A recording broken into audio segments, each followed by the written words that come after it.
इस वीडियो में हम क्लास 9th इंग्लिश का चैप्टर माय चाइल्डहुड की समरी देखेंगे। यह हमें प्रोफेसर अब्दुल कलाम के बचपन के बारे में बताता है। वे वर्ल्ड के ग्रेटेस्ट साइंटिस्ट में से एक हैं। उनके फादर का नाम जैनुलब्दीन था। उनकी मदर का नाम आशी अम्मा था। उनका बर्थ सन 1931 में रामेश्वरम में हुआ था। उनके मदर और फादर ने अधिक पढ़े लिखे नहीं थे, इसलिए अमीर नहीं थे। फिर भी वे बड़े जनरस और काइंड थे। फैमिली के बाहर के बहुत से व्यक्ति डेली उनके यहाँ खाना खाते। अब्दुल कलाम के 3 ब्रदर और 1 बहन थी।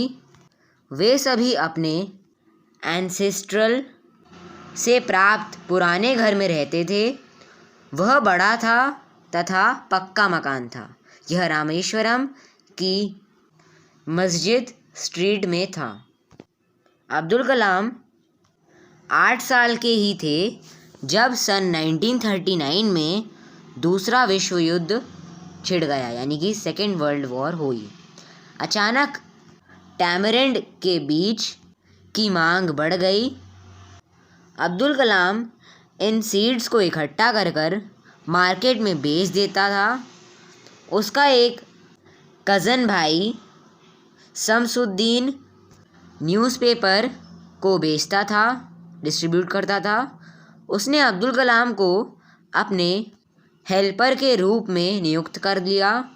इस प्रकार छोटा सा अब्दुल की पहली कमाई हुई।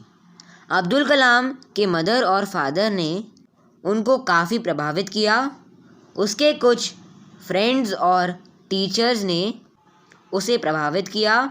वह रामेश्वरम प्रारंभिक विद्यालय की 5वीं कक्षा में था। एक न्यू टीचर कक्षा में आए। अब्दुल अपने क्लोज फ्रेंड रामानाथ शास्त्री के साथ फ्रंट रो में बैठा था। नए टीचर एक हिंदू पुजारी के पुत्र का एक मुसलमान लड़के के पास बैठना सहन नहीं कर सके। उन्होंने अब्दुल से पीछे की पंक्ति में बैठने के लिए कहा, यानी कि पीछे वाली रो में बैठने के लिए कहा।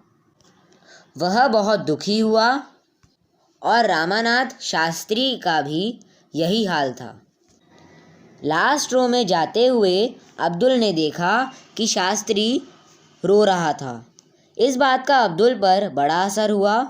बाद में रामानाथ शास्त्री के फादर ने टीचर को बुलाया।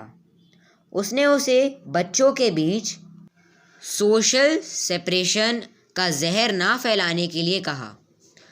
टीचर ने इसके लिए माफ़ी मांगी।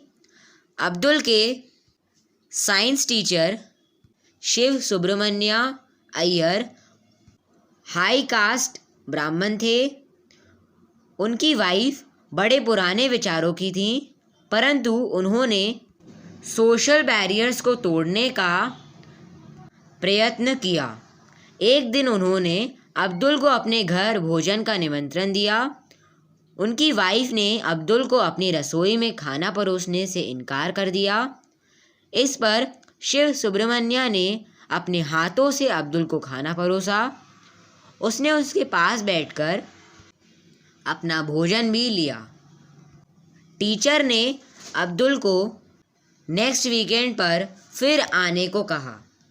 वह अगले वीकेंड उनके घर आया। उनकी वाइफ अब्दुल को अपने रसोई में ले गई।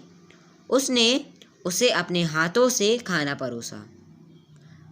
अपने पिता से अब्दुल को ईमानदारी और सेल्फ डिसिप्लिन विरासत में मिला।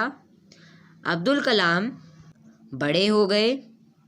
उन्होंने अपने पिता से रामनाथपुरम में जाकर पढ़ाई करने की आज्ञा मांगी।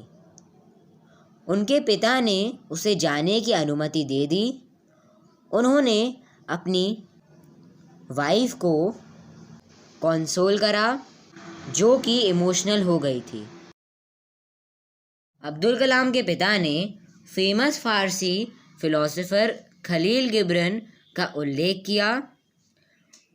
उन्होंने उसे बताया कि उसके बच्चे उसके नहीं हैं, वे तो जीवन के अपने प्रति इच्छा के बेटा और बेटियां हैं, यानी कि सन और डॉटर्स हैं। वे उसके द्वारा आते हैं परंतु उससे नहीं आते।